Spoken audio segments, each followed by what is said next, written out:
안녕하세요. 취업 보게주는 코디 최지연입니다. 네, 오늘 제가 소개해드릴 기업은요. 하반기 공채가 한참인 가운데에서 공공기관 하나를 선택해봤습니다. 이 기관은 공채도 항상 인기가 많지만 그 서포터즈라든지 공모전에도 항상 빠지지 않고 인기 그 상위권에 항상 올라가 있는 기관이에요. 바로 한국관광공사입니다. 네, 한국관광공사 어떤 기관인지 먼저 살펴보고 전형 절차를 알아본 다음에 그 다음에 서류 전형과 또 면접 전형은 어떻게 준비하면 좋은지 하나씩 차례대로 뽀개보도록 하겠습니다. 네, 한국관광공사 아마 많이 익숙해서 다들 잘 알고 계실 거라고 생각이 드는데요. 어떤 기관인지 소개 먼저 보도록 하겠습니다. 네, 영문으로는 코리아 투어리즘 오가니제이션이라고 표기를 하고요. 네, 1962년 국제관광공사로 출발을 했습니다. 그래서 지금 이름이 바뀌었지만 한국관광공사법에 의거해서 설립이 되었고요. 관광진흥, 그리고 관광자원 개발, 연구 개발, 그리고 관광 전문 인력 양성 등을 목적으로 하는 사업으로 운영이 되고 있습니다. 오늘 보여드리는 정보 자료는 공공기관이기 때문에 알리오에서 제가 발췌를 해서 감사보고서 기준으로 보여드린다는 걸 말씀드릴게요. 그래서 오늘 자료는 2018년 12월 말 감사보고서를 근거로 해서 보여드리는 자료입니다. 자, 설립일은 1962년 6월 26일 강원도 원주 그리고 세계로에 지금 있습니다. 본사가 지금 원주로 이동을 했기 때문에 세계로에 위치하고 있다는 거고요. 기업 분류는 준정부기관, 위탁 집행형이에요. 그래서 공공기관은 우리가 구분을 공기업, 준정부기관, 그리고 기타 공공기관으로 나누는데 준정부기관으로 이제 지금 구분이 되어 있습니다. 그런데 최근에 준정부기관으로 바뀌었어요. 그 이전까지는 우리 시장형 공기업으로 준시장형 공기업으로 이제 분류가 됐었는데 이제는 준정부기관으로 이제 분류가 됐다라는 거고요. 우리가 시장형, 준시장형, 그래서 공기업으로 분류하는 기준이 있죠. 기관 자체 내에서 자본금을 50% 이상 조달할 수 있는 능력이 있는 기관들을 우리가 공기업으로 분류를 하고 있는데 이제 거기에서 이제 넘어왔다는 것은 그 기준에 해당되지 않는다는 거죠. 일단 종업원 수는 가장 최근 자료인데요. 2019년 10월 기준으로 729명, 730명 정도가 됩니다. 그리고 문화 및 관광 행정업을 하고 있고 또 작년 기준으로 매출을 본다면 7,380억 원이고 단기 순이익 기준으로는 464억 원입니다. 주요하는 이제 사업 내용은 국제 관광, 그다음에 국민 관광 진흥, 그리고 자원 개발 외에 다른 여러 가지 사업을 하고 있습니다. 그럼 어떤 사업을 하고 있는지 조금 더 자세히 알아보도록 할게요. 네, 한국관광공사 사업 영역 여러 가지 많은데 크게 제가 6가지로 구분을 해봤습니다. 그러면 첫 번째 관광 마케팅 지원에서 어떤 사업을 하느냐? 네, K-마이스, 우리 마이스 산업, 마이스 사업, 뭐 관광에서는 빼놓을 수가 없어요. 그래서 뭐 회의 그리고 포상 여행, 그다음에 컨벤션, 뭐 전시 이거를 우리가 마이스라고 하잖아요. 이 마이스 산업 하고 있고 마이스 사업 하고 있고 그다음에 이제 이 베니케어 체인 사업이 여러분들 이제 전국에 관광 호텔이라든지 이런 데 가시면 베니케어 마크를 보실 수 있을 거예요. 이건 뭐냐면 이제 한국관광공사에서 품질을 인증한 그런 건데 어떤 괜찮은 가격에 괜찮은 품질이 그 인증을 받은 그런 호텔만 베니케어 체인으로 이제 등록이 돼요. 그래서 이제 전국 호텔에서 정보를 잘 모르겠다 하면은 베니케어 호텔 그 가맹점을 일단 검색을 하시면 이 정도 호텔이면 관광공사가 어떤 가격이나 아니면 품질 면에서 좀 괜찮다라고 이제 인증을 한 기관 그 호텔이구나 이런 숙박업이구나 이렇게 보시면 되겠습니다. 그다음에 이제 투어 API 3.0은 이제 정보를 제공하는 거예요. 그래서 관광공사가 가지고 있는 관광 서비스와 관련된 정보들을 이제 어플리케이션으로 이제 제공을 한다든지 그런 내용이기 때문에 여러분들이 볼 수 있고 또 의료 관광, 그다음에 뭐 관광 두례 뭐 이런 것들이 있는데 관광 두례라는 거는 조금 생소하시죠? 지역에 있는 주민들이 서로 참여를 해서 협력을 해서 자체적으로 상품을 개발하고 숙박이나 음식이나 기념품이나 여러 가지 상품을 개발해서 협력해서 운영하고 있는 그런 사업입니다. 그래서 관광 마케팅 지원 사업 알아봤고요. 두 번째 관광 홍보 지원 보면 우리가 지역 축제 굉장히 많죠. 전국의 축제가 굉장히 많아서 사시사철 그리고 모르는 생소한 그런 들어보지 못했던 축제 이름들도 많을 거예요. 뭐 유명한 축제도 있지만 그런 축제나 이벤트 같은 경우를 이제 비영리 목적으로 게시물을 관리해주고 홍보해주는 그런 사업을 하고 있습니다. 자, 세 번째는 관광투자 지원인데요. 이제 관광 자원 개발을 하기 위한 어떤 투자를 한다라고 보시면 되는데 이 부분은 관광 서비스, 예를 들면 뭐 여행사라든지 뭐 숙박업이라든지 이런 부분의 서비스적인 차원이 아니라 이제 공간적이고 물리적인 그 지역 자체를 개발하는 거에 투자를 하고 지원을 한다는 그런 내용의 사업입니다. 그리고 사업자 공모 사업이 있는데요. 우리나라에서 10개의 지역이 선정이 되어 있어요. 그래서 전국 테마 여행을 할 수 있는 10선 해서 전국에 10가지 지역이 있는데 예를 들어서 뭐 드라마 여행지 아니면 뭐 역사 여행지, 시간 여행지, 감성 여행지, 뭐 선비 여행지 뭐 이런 식으로 테마가 다 전국에 있습니다. 그래서 지역 활성화를 위해서 이런 사업 공모 사업을 매년 하고 있는데 이런 지역의 이런 특색 있는 명소를 개선하고 또 관광 코스로 좀 개발하기 위한 그런 사업 공모를 하고 있고요.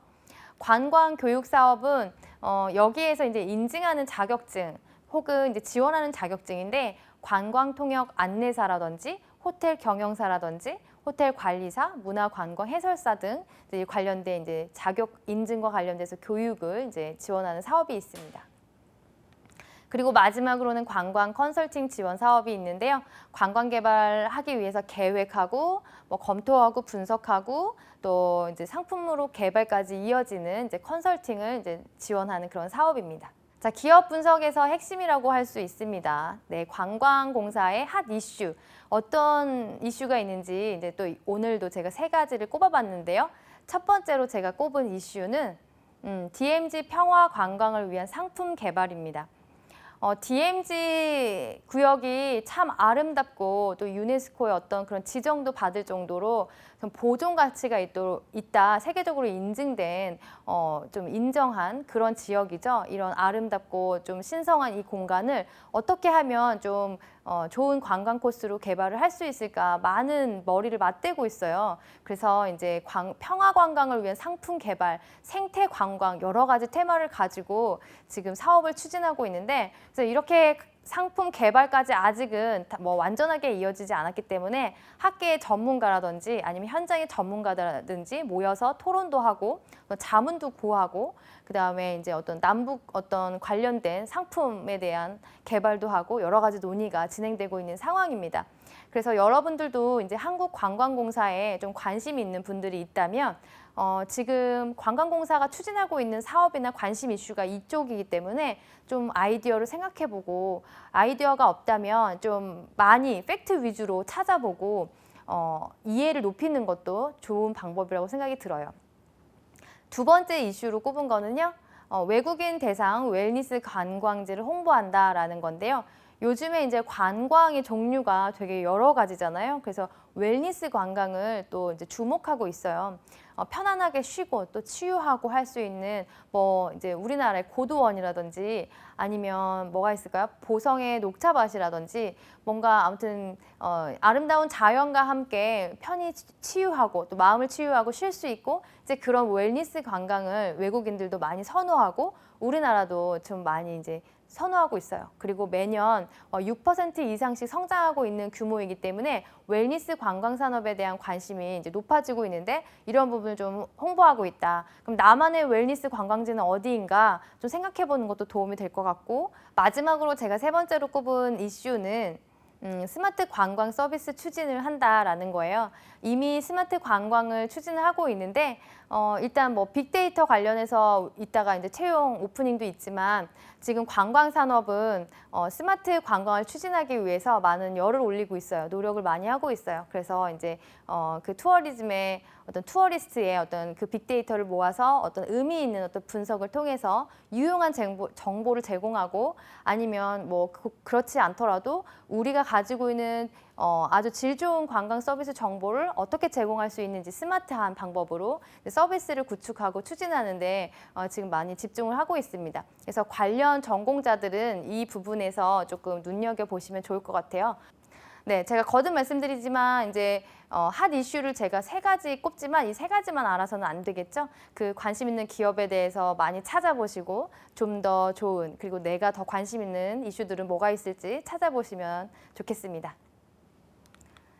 자, 2번째 채용 절차로 넘어가서요. 어떻게 진행되는지 알아보도록 하겠습니다. 지금 이제 하반기 채용에 떠 있는 게 업무 지원직이에요. 그래서 무기계약직인데 지금 크게는 5가지 카테고리로 나눠져 있어요. 그래서 원주 본사에서 근무를 하게 되어 있고 빅데이터 분석사, 그다음에 안전보건관리사, 사규 담당자, 회계지출 담당자, 경영지원 담당자가 있어요. 빅데이터 분석사 같은 경우에는 빅데이터 관련된 석사학위 또는 2년 이상 경력자를 뽑고 있기 때문에 이 부분은 이제 지원에 좀 제약이 있지만 나머지는 특별히 지원에 제약이 없습니다. 그래서 뭐 데이터 분석, 데이터 사이언스, 빅데이터, 뭐 소셜 컴퓨팅과 관련된 분야라면 경험이 있다면 아니면 학위가 있다면 좀 지원을 해보시기 바라고요. 안전보건관리사와 관련해서는 소방, 산업안전, 뭐 전기, 뭐 가스 위험물 에너지 관리 관련된 기사나 산업기사 자격증이 있다면 적부 판정만 받고 바로 패스예요. 빅데이터 분석사도 마찬가지로 적부 판정만 하고 바로 패스입니다. 그래서 경쟁이 없다는 거, 그래서 좀 관심이 있고 내 전공 분야이고 전문 분야이다 하시면 좀 주저하지 마시고 많이 이제 지원을 해보셨으면 좋겠습니다. 자, 그러면 사교 담당자로 넘어와서 이제 여기에서는 사무행정, 법무, 총무, 사교 관리 이제 분야인데요. 좀 이 관련된 경력이 있으시다면 좀 우대를 하지만 경력자만 뽑는 건 아니에요. 그리고 법학 관련 교육 이수를 하신 분들은 우대를 한다고 되어 있고 사교 담당 행정이다 보니까 아무래도 OA 관련 능력을 좀 우대하고 있습니다. 그래서 마찬가지로 공공기관이기 때문에 한글, 워드가 아니라 한글 프로그램, 그다음에 엑셀 프로그램 위주의 어떤 문서 능력에 좀 능숙한 사람들이 있다면 지원하시면 좋겠습니다. 자, 회계 지출 관리자는 회계, 세무, 재무 분야에서 이제 관련된 부분인데요. 관련된 이제 자격증이 있다면 이제 우대를 하겠죠. 전산 세무, 전산 회계, 그다음에 ERP 정보관리사, 뭐 재부관리사, 그다음에 OA 자격증.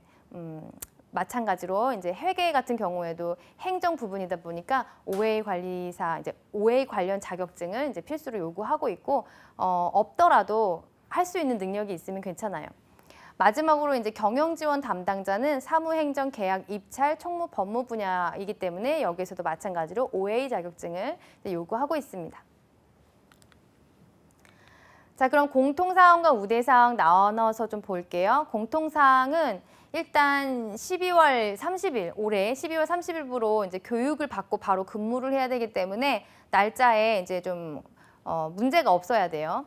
입사일 기준으로 만 58세 미만자만 지원이 가능하고요. 정년이 만 60세이기 때문에 그러니까 누구나 열려 있다라고 보시면 돼요.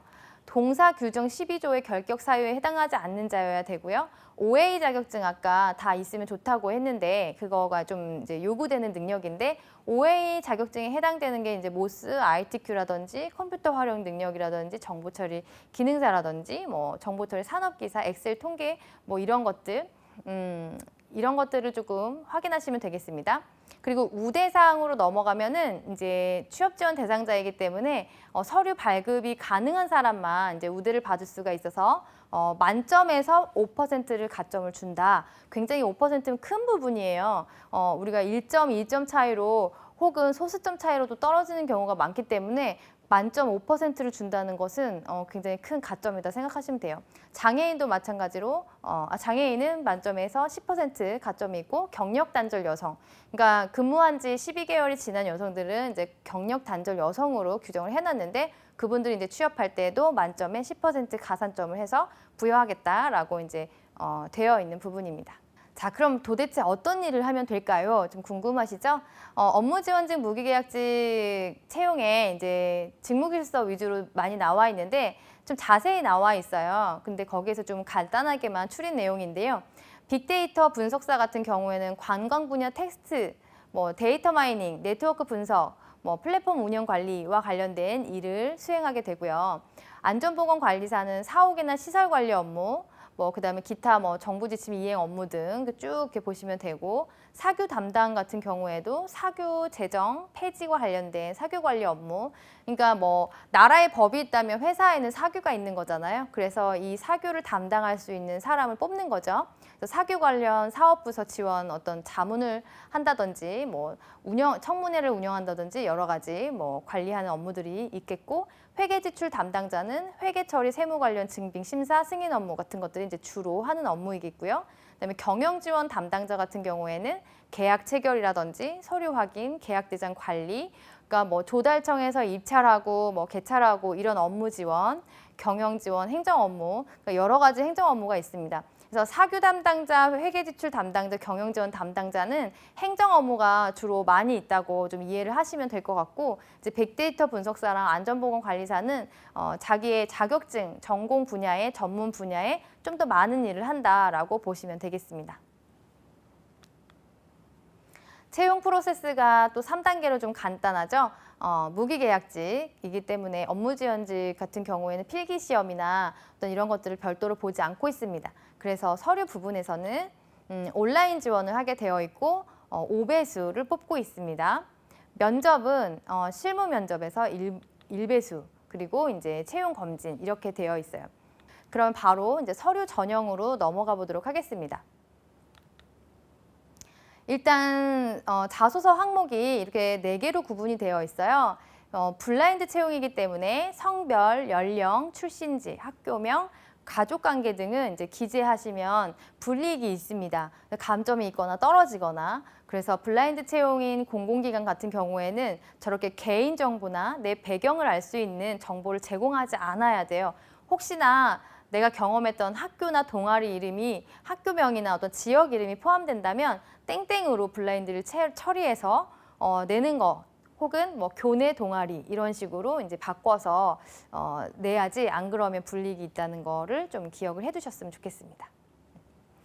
네, 항목을 보면 1번부터 4번까지 있는데요. 첫 번째 항목은 자기소개예요. 자기소개. 그래서 지원자의 성격, 장단점, 지원 동기, 입사 후 계획을 작성해 주세요 라고 해서 1400바이트인데 1400바이트면 700자죠. 근데 700자를 보면은 그렇게 뭐 부담되는 수준은 아닐 건데, 지금 나와 있는 질문 문항이 훨씬 더 부담스럽죠. 4개를 다 써야 되니까. 성격의 장단점, 뭐 지원 동기, 입사 후 계획 이렇게 나눠져 있는데, 성격은 뭐 장단점이나 성격이나 같게 우리가 이해할 수 있으니까 성격의 장단점을 하나 묻고, 그 다음에 지원 동기 및 입사 후 포부로 하나 묶어서 2가지로 쓰시면 될 것 같아요. 그래서 첫 번째 단락에는 성격의 장단점, 두 번째는 지원 동기 및 입사 후 포부의 내용이 들어가도록 하는 건데, 성격의 장단점은 당연히 이제 지원 분야에서 잘할 수밖에 없는 그러니까 빅데이터 분석에는 뭔가 좀 계산이나 꼼꼼한 거,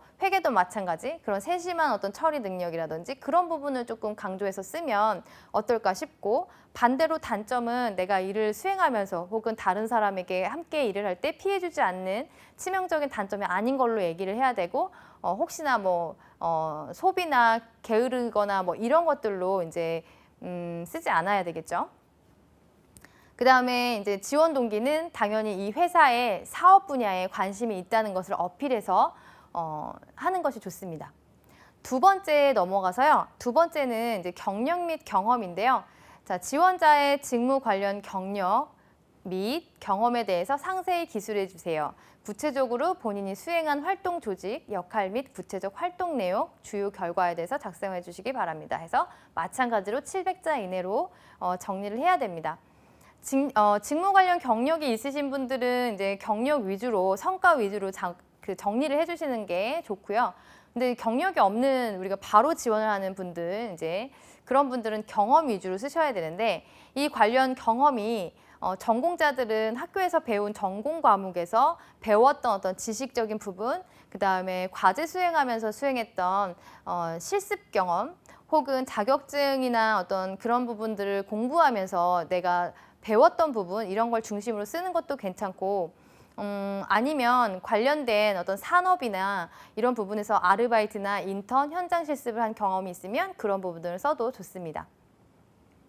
그래서 여기에서는 이제 경력자와 경험자가 조금 나눠질 텐데 경력자는 성과 위주로 정리를 해주시고 기간이랑 기관명, 성과 위주로 해주시고 경력 같은 경우에는 이제 직무 내용 위주로 키워드를 잡으시는 게 좋겠죠. 소속이 없을 테니까. 그 다음에 이제 세 번째로 넘어와 볼게요. 세 번째는 의사소통 능력인데요. 지원자의 메시지 전달 능력, 타인 메시지 이해 능력을 활용하여 상호 간 만족스러운 의사소통을 진행했던 경험에 대해서 작성해 주십시오. 마찬가지로 700자죠. 이 의사소통 능력에서 메시지를 내가 원하는 바로, 목표하는 바로 잘 전달이 돼서 상대방을 잘 이해시키고 설득한 경험, 설명을 잘한 경험도 포함이 되고요. 혹은 이제 타인의 메시지를 잘 듣고 이해를 해서 경청하는 능력을 여기서 요구하는 거죠. 잘 이해하고 경청해서 소통이 잘 돼서 결과가 잘 나온 경험. 둘 중에 하나인데 이 부분에서 주의할 점은 뭐냐면 의사소통을 잘한 부분이기 때문에 우리가 갈등을 겪거나 의사가 조금 반대되는 행위에서 내가 어떻게 잘 풀었는지 굳이 묻지 않은 부분까지 내가 얘기를 하게 되면 이 얘기를 조금 수습하기가 어려워져요. 그래서 갈등 해결을 물어본 것이 아니기 때문에 그런 다른 사람과의 의견이 달랐을 때 내가 어떻게 한 부분을 얘기하기보다는 그야말로 설득이나 뭐 설명이나 그런 거 메시지를 잘 효과적으로 전달했던 긍정적인 부분 찾아보시고 그게 없으면 다른 사람의 입장이나 아니면 상태를 잘 이해를 해서 경청 능력을 발휘해서 공감을 잘해서 소통이 잘 됐던 경험. 그러니까 두 개 다 긍정적인 부분만 좀 집중해서 소스를 찾아보셨으면 좋겠어요. 네 번째 이제 넘어오면 협력성이라고 되어 있어요. 기관에서 협력성을 좀 강조하고 있는데 자, 지금까지의 경험 중에서 2인 이상이 모여서 공동 작업을 진행했던 경험에 대해서 기술해 주시기 바랍니다. 이 경험 속에서 지원자의 역할과 협력 과정을 작성해 주세요. 700자입니다. 모든 기관에서 뭐 기관뿐만이 아니라 모든 기관에서도 기업에서도 일단 경험을 물어볼 때 지원자가 했던 행동, 기여한 부분이 항상 궁금한 거거든요. 그래서 여기서도 마찬가지로 어떤 공동작업 경험을 얘기를 하되 지원자의 역할과 협력 과정에 대해서 액션 부분, STARR 스타 기법에서 A 부분을 좀 강조해서 써달라라고 얘기를 하고 있는 부분이에요. 그래서 팀워크 할 때는 여러 명만 있어야지 팀이 되는 게 아니죠. 2명 이상은 우리가 다 팀이라고 불러요. 그래서 2명 이상 여기에서도 마찬가지로 2인 이상이 모여서 공동 작업한 것 중에서 내 역할이 얼마나 기여도가 있었는지 좋았던 것들 위주로 쓰면 되겠죠.